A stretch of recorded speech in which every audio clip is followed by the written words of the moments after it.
తిరుపతి శ్రీ వెంకటేశ్వర వైద్య విజ్ఞాన సంస్థ స్విమ్స్ ఆసుపత్రిని దక్షిణ భారతదేశంలోనే అత్యుత్తమ ఆసుపత్రిగా అభివృద్ధి చేస్తామని స్విమ్స్ ఆవరణలోని సెంట్రల్ మెడికల్ గోడౌన్ రోగుల సహాయకుల కోసం ఏర్పాటు చేసిన అదనపు అంతస్తుల ప్రారంభ కార్యక్రమం సందర్భంగా టీటీడీ ధర్మకర్తల మండలి అధ్యక్షులు బిఆర్ నాయుడు వెల్లడించారు.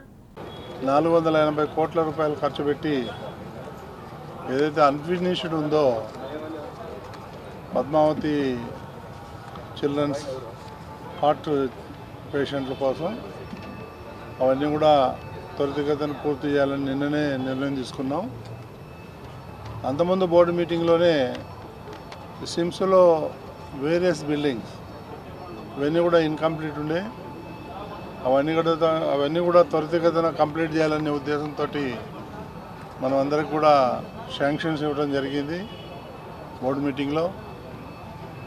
దానికి అనుగుణంగానే ఈరోజు ఈ సిమ్స్లో సెంట్రల్ మెడికల్ స్టోర్ అనేటువంటిది ఒక విభాగాన్ని మనం ఈరోజు ప్రారంభించాం.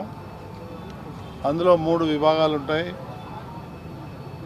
ఒకటి medical store, general store and surgical store and operation theatre కావాల్సినటువంటి ఏదైతే ఎక్విప్మెంట్ ఉందో అవన్నీ కూడా స్టోర్లో పెట్టుకోవడానికి వీలుంటుంది. దీనికి సుమారు 10,65,00,000 రూపాయలు ఖర్చు చేయడం జరిగింది.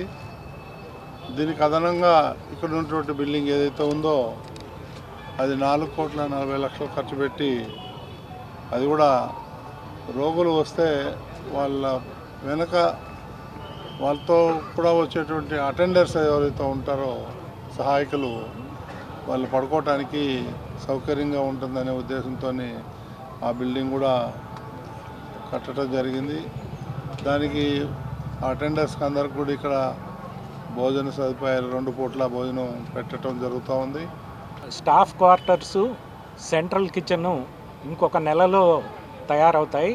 దాని తర్వాత ఒక 2 నెలల్లో స్విమ్స్ యొక్క అడ్వాన్స్డ్ క్యాన్సర్ కేర్ సెంటర్ దాదాపు 350 అదనపు బెడ్లతోటి 5 ఆపరేషన్ థియేటర్స్ తోటి 5 ఇంటెన్సివ్ కేర్స్ తోటి సిద్ధమవుతుంది.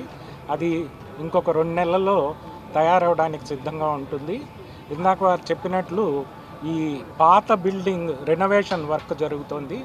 అది సిఎన్ బ్లాక్ దాదాపు ఒక 8 నుంచి 12 నెలల సమయం పడుతుంది. అప్పటికి పెట్టుకున్నటువంటి బృహత్ కార్యము పూర్తి